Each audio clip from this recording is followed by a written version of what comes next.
Hey guys, in this video tutorial we'll be covering how to import an animated object in Unity. Now the very first thing I'll say is that this is a new scene with nothing added to it except for the main camera. So the very first thing we'll do, obviously, is bring in the 3D model we want to import into Unity. I've got this model sitting around from a while ago, a cherry blossom tree animated as though it's waving back and forth. And I've saved it as a .fbx file because that's the file type that Unity reads natively, or one of a few it reads natively. It also reads .dae, which is a collider file type. And these are the ones that import fastest into Unity. Now to import it into Unity, the easiest way by far is to click on the file and drag it into Unity. So just like that, into the Project tab, and let go, and it'll think for a little while to convert the file into a format that it understands. And then now when you click on it, you'll see it appear in the inspector, and you'll be able to edit various import attributes for it. So the first thing to note as well is that it's got a default animation already loaded, which is just all the animations that were saved with this file run as one continuous animation, is my understanding, which isn't too handy in a lot of cases because you'll have like 5 or 6 animations for one object. So what I'll do is I'll show you first of all how to create the different animations for the object in Unity, how to split them up. Now this one only has one for it, but the idea applies to several animations anyway. So what I'll do is I will click this little plus down in animations, make sure I've got the cherry blossom selected in the project tab, click the little plus here, and that will add an animation that starts at frame 1, ends at frame 25, is called idle, and has a couple of other default settings. Now what we'll do is we'll name this so we know what it's called when we look for it later on. So we'll call it Cherry Blossom Wave.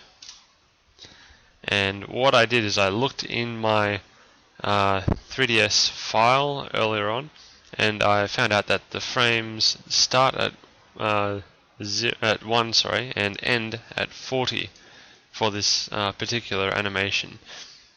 And by the way, what I'm going to be presuming here is that you already made your model in 3ds Max. I won't be showing you in this video how to make an animated file. Firstly, because I am not that good at animating in 3ds Max, and there are plenty of very good video tutorials out there for it.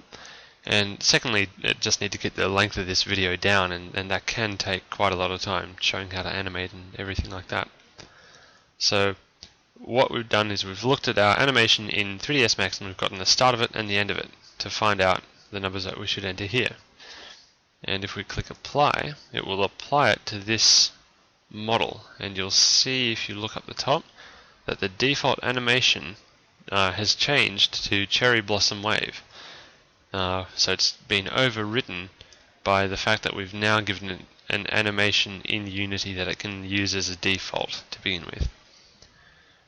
So if we want to add this animated mesh to our level, we can click and drag it from the project tab into our world, and I will set it to the origin by going to its transform and typing in 0, tab 0, tab 0.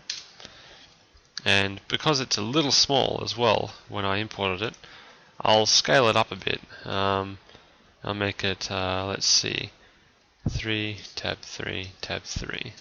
So now it's a little bit bigger. And purely to be able to view it when we're playing the level, I will add a couple of little things. I will add a directional light so we can see it lit up, and that was covered in the first tutorial, so I won't explain that too much. And we will also create a plane that will act as a ground, so we have like a reference point when we're rotating around the object and looking at it. Otherwise it'll get a little bit disorientating orbiting around it. Now the next thing to do is to add an orbit script to the camera, just so when I go to play the game I can move around and show you that yes, it is in fact animating.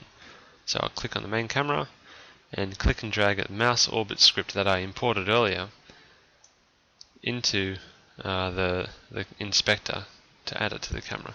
Or you can alternatively click and drag it from here over the main camera in the hierarchy, and it will add exactly the same way, give you exactly the same result. We need to set a target for it to orbit around, so I'll make it the cherry blossom. So we'll orbit around the cherry blossom in 3D. And now I'll hit play and I'll show you what happens. Watch carefully, because this tree will animate only once because of the way that we've set the animation to occur. And then I'll show you how to change that so it waves constantly. So I'll hit play, and I'll try not to move the mouse too much, and there we go. It waved very, very slightly. What I'll also do is I'll move the camera so it's a little bit closer. There, so 5 units away from the target it's orbiting around. That would make it a bit easier to see. So what we want to do now is make it so the tree is waving back and forth constantly. So we go back to the project, click on the cherry blossom, and then go back to the animation we've got here and change the wrap mode as well as the loop checkbox here. Now, there's a few options you have under wrap mode, and these all pair up with options that you get in 3ds Max and I think also Maya. The ones that you'll be using most will be once and loop. Once will play the animation through, and then if it's playing again, it'll just snap back to where it was immediately. So it'll just jump without any smooth movement between the end of the animation and the start of the next one. Whereas if you set it to loop, it will smoothly go from the end of one animation and smoothly go into the next one, the next time it animates. So for a waving tree, we want it to be smoothly going from the end of where it waves back to where it starts. So we'll click loop, and that will make it a smooth movement. And now this option here, also called loop, is talking about a different kind of loop. This can be a bit confusing. It confused me for a while, and I'm thinking it'll confuse a few people watching this video, so I'll briefly explain it. The loop here for wrap mode applies only to the bones, the positions of the bones and the positions of vertices in the animation.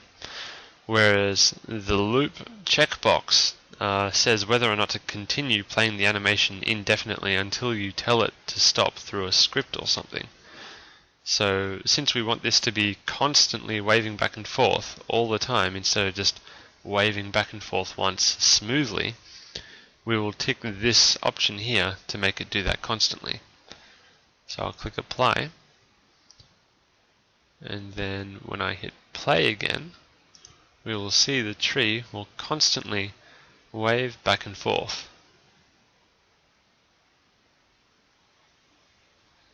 As though it's under some kind of, small breeze or whatever. And then what you can do to make it a little bit more dynamic as well is add a particle effect to it, for example, that will make cherry blossoms look like they're falling off the tree. And that can look very nice in itself. I won't show you how to do that here because that's not under the area of animation and stuff, but if anyone's interested, just ask and I'll make a video for that later on. Alright, I hope that helped.